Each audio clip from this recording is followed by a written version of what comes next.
Aku, seorang petani Bojongsari, menghidupi mimpi dari padi yang ditanam sendiri. Kesederhanaan panutan hidup, dapat untung dilipat dan ditabung.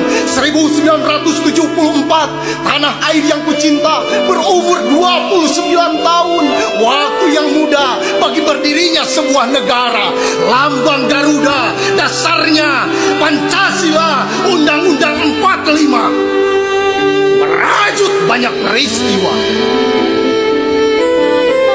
Peralihan kepemimpinan yang mendesak, Bung Karno diganti Pak Harto dengan dalih keamanan negara.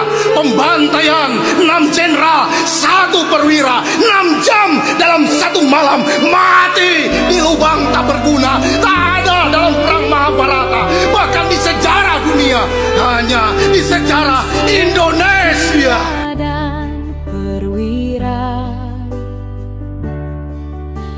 Siapakah kini pahlawan?